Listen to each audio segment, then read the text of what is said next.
mag-secret file ay ilike mo muna ang video na to at mag-subscribe na sa aming YouTube channel. Don't forget to click the notification bell para hindi ka nahuhuli sa latest episode ng DJ Rocky's Secret Files.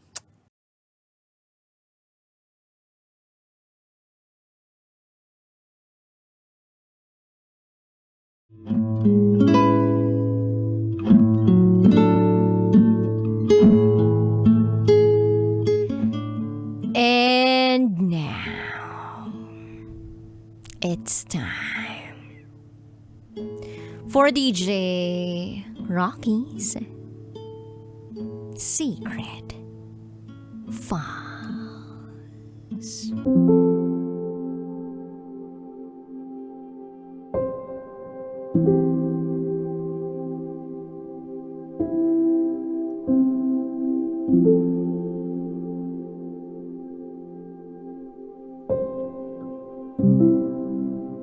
Dinala ako sa hotel ng boy best friend ko.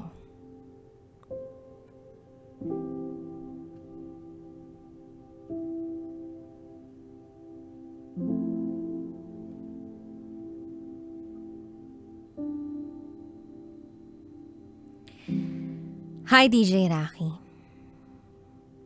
Itago mo ako sa pangalang Lindsay. At ito, ang aking secret file.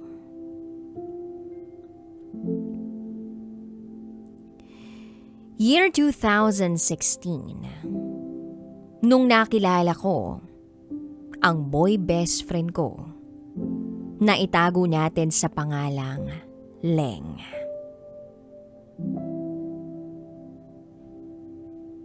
Super close kami. Magkasama kami sa lahat ng bagay. Except lang sa inuman. Dahil hindi naman ako umiinom ng alak. At hindi ako mahilig pumarty kung saan-saan. Yung bonding namin ay yung pupunta sa bahay ng barkada. Minsay maliligo sa dagat. O di kaya'y maglalakad-lakad sa seaside. Ganun ang aktibidades namin.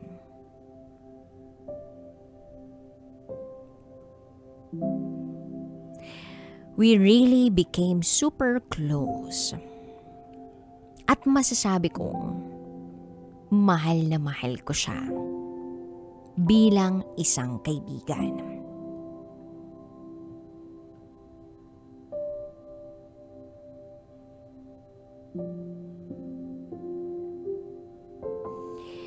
Pero, syempre, kinailangan niya na umuwi sa kanila. Doon sa mismong lugar nila. Kaya lang naman siya napadpad sa amin ay dahil sa uncle niya na taga sa amin. Ang lungkot ko noon.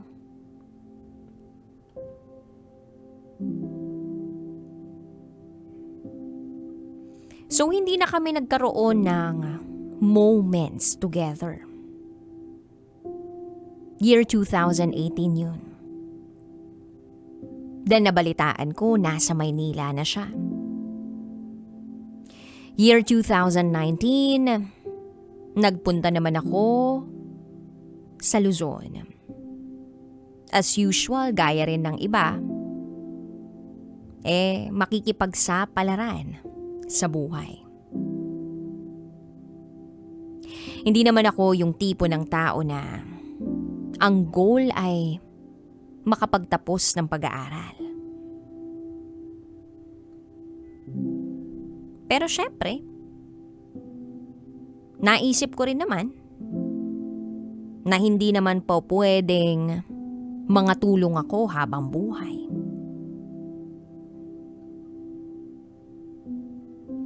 So sinubukan ko na pagsabayin ang pag-aaral at ang pagtatrabaho.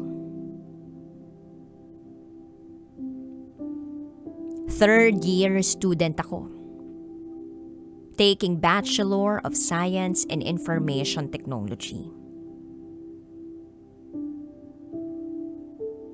Nagka-boyfriend ako.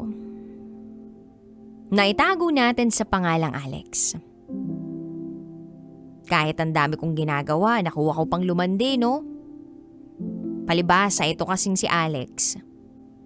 May itsura, matangos ang ilong, 5'7" ang height, mabait, at higit sa lahat, alam kong mahal na mahal ako.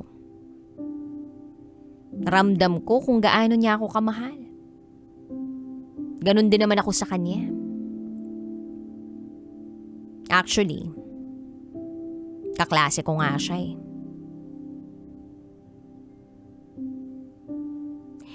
So, halos lagi kami magkasama. At pansin ko rin na halos lahat ng mga kaklase namin nagiging close niya. Okay sa akin yun. So one day, bigla na lang may nag-message sa akin sa Messenger.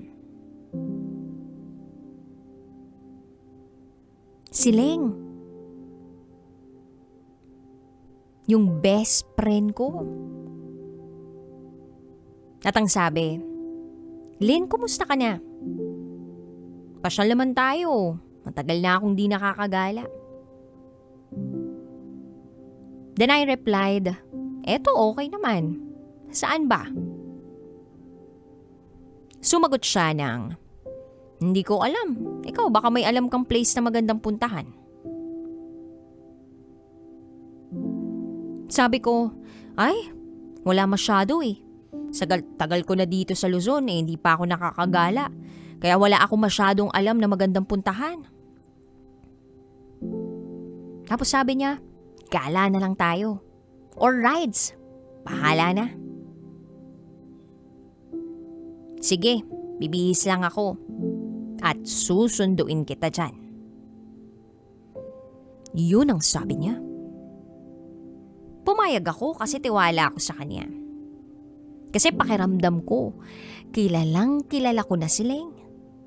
Medyo matagal nga lang kaming hindi nakapagkita pero halos kabisado ko na siya. Kaya ang sabi ko, sige, papaalam ako sa boss ko. Pumayag naman yung boss ko. Sinundo niya ako. 1 oras lang ang layo mula sa kanila, papunta sa akin. Nakita ko siya. Nakamotor. Pinaangkas niya ako.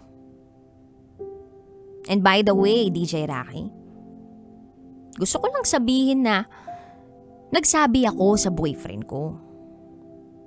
Pero ang paalam ko kasi, gagala akong mag-isa. Hindi ko sinabi na kasama ko ang boy best friend ko.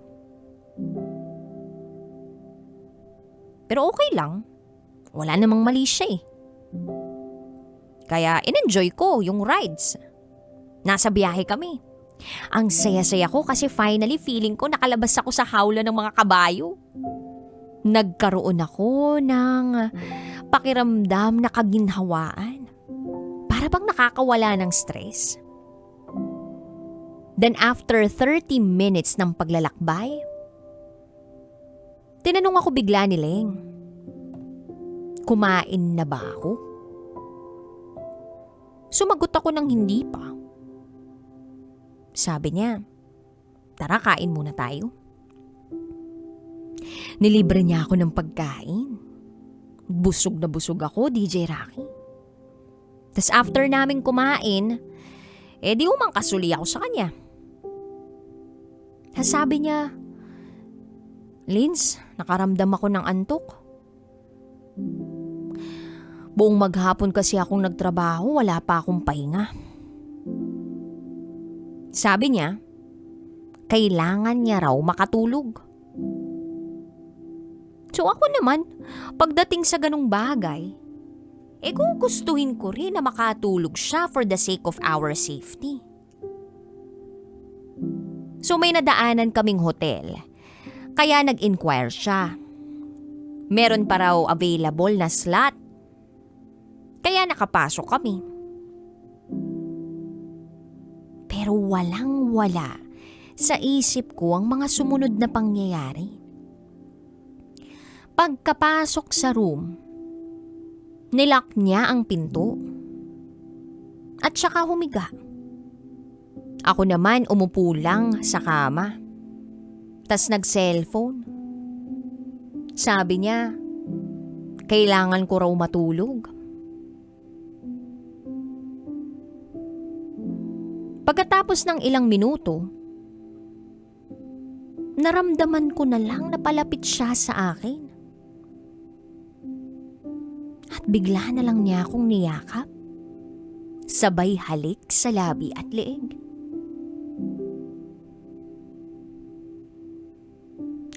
Nagpumiglas ako. Hanggang sa parang pakiramdam ko nagiging agresibo na siya. Para bang sabik na sabik siya sa akin, pero ang sabi ko, Leng, sandali, di ba sabi ko sa'yo may boyfriend ako, ba't mo to ginagawa sa akin? Pumayag akong pumunta tayo dito kasi sabi mo kailangan mo magpahinga. Ayoko naman maging selfish kaya pumayag ako na pumunta rito. Pero ba't ginagawa mo to sa akin? Ayokong lokohin ang boyfriend ko. Wala naman siyang ibang ginawa kundi mahalin ako. Ayokong gawin niya sa akin ang ginagawa ko ngayon. Pagkatapos kong sabihin yon, kumalma si Leng. Parang nag-isip. Natauhan siguro. Maya-maya pa, nagsabi siya ng, "Sorry, Linz. Nadala lang ako ng sitwasyon. Sige na, pasensya na at di na mauulit, matulog na tayo." Sa kaba at konsensya ko, DJ Rocky, sabi ko na lang, "Ay, Leng, maiwan na kita rito. Uuwi na lang ako." Tapos nag-message ako sa boyfriend ko. Sabi ko, "Be, pwede mo ba akong sunduin?" Tinanong niya ako kung saan ako. Hindi pa ako sumasagot. Maya-maya pa, nagsalita si Leng. "Linz, wag ka na muna umalis. Tapusin na lang natin yung time natin dito. Baka magtaka na umuwi tayo agad." Pero sabi ko, "Sorry Leng, need ko na umuwi."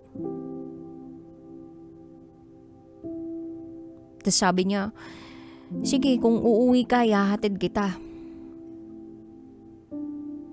Pero sabi ko, hindi na. Magpapasundo na lang ako sa boyfriend ko. Kaya ang ginawa namin, nag-check out na lang. Hinatid niya ako sa isang convenience store kung saan madali akong mahanap ng boyfriend ko. Natapos ang pag-uusap namin ni Leng na puro sorry yung lumalabas sa bibig niya. Gusto pala niya ako maging girlfriend. Pero aminado siya na mali yung pamamaraan niya. Hindi naman ako galit kay Leng. More on galit ako sa sarili ko. At nagigilty ako sa ginawa kong pagsama sa kanya. Tiwala kasi ako sa kanya dahil akala ko siya pa rin yung Leng na kaibigan ko. Siya pa rin yung pinagkakatiwalaan kong kaibigan dati. Pero hindi na pala kaibigan ang tingin niya sa akin eh. Gusto niya pala na higit pa sa pagkakaibigan ang meron kami. Nakakalungkot lang na hindi ko naman kayang ibigay yung gusto niya. At hindi ako makakapayag dun sa gusto niyang mangyari. Kaya sabi ko sa kanya, sorry. Niyakap ko siya. In-explain ko naman kung bakit ko sinabi yung sorry. At lilinawin ko lang Walang nangyari sa amin ng boy best friend ko. Sa kagustuhan ko lang na gumala at mag-unwind. Napasama lang ako. Doon na natapos sa amin, Nileng, ang lahat. Gusto ko lang humingi ng advice. Kailangan ko pa bang sabihin sa boyfriend ko yung tungkol sa nangyari? Kailangan ko bang sabihin sa kanya na hinalikan ako ni Ling? O babaliwalain ko na lang? Hanggang dito na lang po muna, DJ Rocky. Muli, ako si Lindsay. At ito, ang aking secret file.